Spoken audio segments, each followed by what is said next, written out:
Bismillahirrahmanirrahim. Assalamualaikum warahmatullahi wabarakatuh. Kembali lagi bersama saya Fadli Reningrat. Di sini saya akan menjelaskan materi tentang fikih mawaris. Terlebih dahulu kita harus memahami apa itu fikih mawaris. Fikih mawaris secara etimologis, mawaris adalah bentuk jamak dari kata miras yang merupakan masdar dari kata muarasa, yarisu, irsan, dan mirasan. Maknanya menurut bahasa adalah berpindahnya sesuatu dari seseorang kepada orang lain, atau dari suatu kaum kepada kaum yang lain. Sedangkan maknanya menurut istilah yang dikenal para ulama ialah berpindahnya hak kepemilikan dari orang yang meninggal kepada ahli warisnya yang masih hidup, baik yang ditinggal itu berupa harta, tanah, atau apa saja yang berupa hak milik yang legal secara syar'i. Jadi yang dimaksud dengan mawaris dalam hukum Islam adalah pemindahan hak milik dari seseorang yang telah meninggal kepada ahli waris yang masih hidup sesuai dengan ketentuan dalam Al-Quran dan Al-Hadis. Sedangkan istilah fikih mawaris dimaksudkan ilmu fikih yang mempelajari siapa-siapa ahli waris yang berhak menerima warisan, siapa yang tidak berhak menerima, serta bagian-bagian tertentu yang diterimanya. Berikut 4 topik yang akan saya jelaskan nantinya. Di antara lain, yang pertama, sebab-sebab kewarisan Islam. Yang kedua, rukun waris Islam. Yang ketiga, syarat kewarisan Islam. Dan yang terakhir, penghalang kewarisan Islam. Topik pertama, sebab-sebab kewarisan Islam. Sebab adanya pewarisan ini adalah sesuatu yang mewajibkan adanya hak mewarisi jika sebab-sebabnya terpenuhi. Demikian juga hak mewarisi menjadi tidak ada jika sebab-sebabnya tidak terpenuhi. Sebab-sebab mewarisi yang disepakati oleh para ulama ada 2. Yang pertama, pernikahan. Pernikahan dengan menggunakan akad yang sah merupakan sebab untuk saling mewarisi antara suami dan istri, meskipun keduanya belum sempat melakukan hubungan badan dan berkalwat atau tinggal berdua.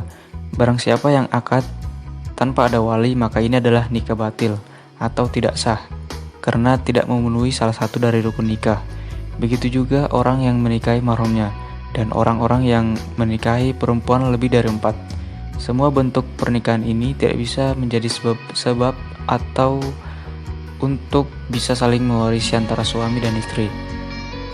Yang kedua, karabah atau kekerabatan.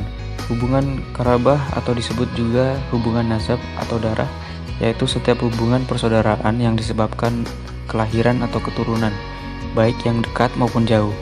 Hubungan nasab ini mencakup anak keturunan pewaris, kedua orang tua pewaris, saudara-saudara pewaris, baik laki-laki, perempuan yang sekandung, seayah atau seibu, paman pewaris, baik paman kandung atau seayah, maupun anak laki-laki dari keduanya, serta pemerdeka budak atau wala, laki-laki atau perempuan, atau dengan sebab raham atau sawil arham.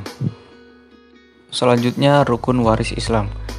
Rukun waris adalah sesuatu yang harus ada untuk mewujudkan bagian harta waris, di mana bagian harta waris tidak akan didapatkan bila tidak ada rukun-rukunnya. Rukun-rukun untuk mewarisi ada 3, yaitu yang pertama, al-muwaris atau pewaris, yaitu orang yang meninggal dunia baik secara hakiki maupun hukmi. Hukmi di sini dalam artian suatu kematian yang dinyatakan oleh keputusan hakim, seperti mafqud atau orang hilang. Yang kedua, al-waris atau ahli waris, yaitu orang yang hidup ketika pewaris meninggal dan merupakan orang yang berhak mendapat warisan meskipun keberadaannya masih dalam kandungan atau orang yang hilang.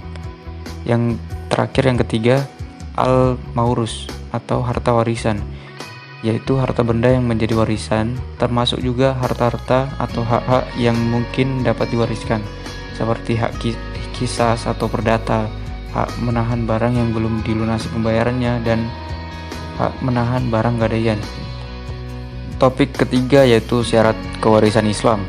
Syarat waris adalah sesuatu yang karena ketiadaannya maka tidak akan ada proses pembagian warisan. Berikut syarat-syarat untuk mewarisi ada 3, yaitu yang pertama, meninggalnya pewaris. baik secara hakiki, hukmi, dan takdiri. Yang kedua, hidupnya ahli waris pada saat pewaris meninggal dunia, baik secara hakiki atau hukmi. Yang terakhir, mengetahui sebab menerima warisan atau mengetahui hubungan antara pewaris dan ahli warisnya, atau mengetahui seluk-beluk pembagian harta warisan. Apakah menjadi ahli waris karena hubungan pernikahan, hubungan darah, atau wala, dalam kurung pemerdekaan budak.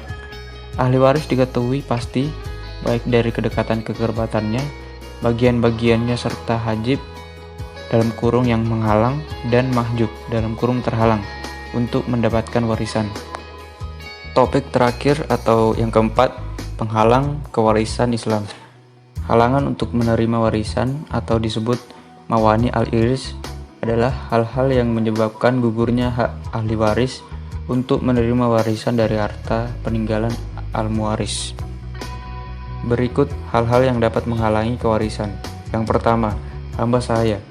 Hamba saya tidak mendapat warisan baik dari tuannya maupun dari orang tua kandungnya, kecuali hamba saya tersebut sudah merdeka. Ia mendapat warisan sebagaimana orang merdeka lainnya, tapi ia tidak mendapat warisan dari orang yang memerdekakannya. Yang kedua, pembunuh. Orang yang membunuh keluarganya tidak mempunyai hak menerima warisan dari orang yang dibunuh. Artinya, hak menerima warisan menjadi gugur karena membunuh. Misalnya, anak yang membunuh orang tuanya, maka ia tidak berhak mendapat warisan dari ayahnya. Yang ketiga, murtad. Murtad artinya keluar dari agama Islam. Orang yang murtad gugur hak mewarisinya, baik itu dari atas, bawah maupun dari samping. Demikian pula sebaliknya, ia tidak dapat mewariskan hartanya kepada keluarganya yang muslim.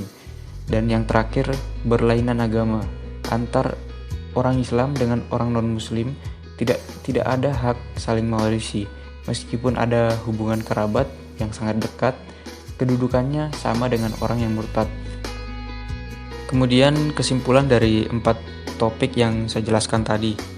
Dalam syariat Islam ada 3 syarat agar pewarisan dinyatakan ada, sehingga dapat memberikan hak kepada seseorang atau ahli waris untuk menerima warisan, yaitu al-muwaris, ahli waris atau waris, adanya hubungan seperti hubungan nasab, hubungan pernikahan, dan hubungan perbudakan atau wala, dan hubungan agama.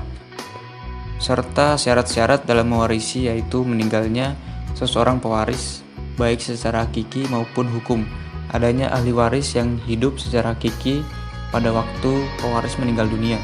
Seluruh ahli waris diketahui secara pasti, termasuk jumlah bagian masing-masing.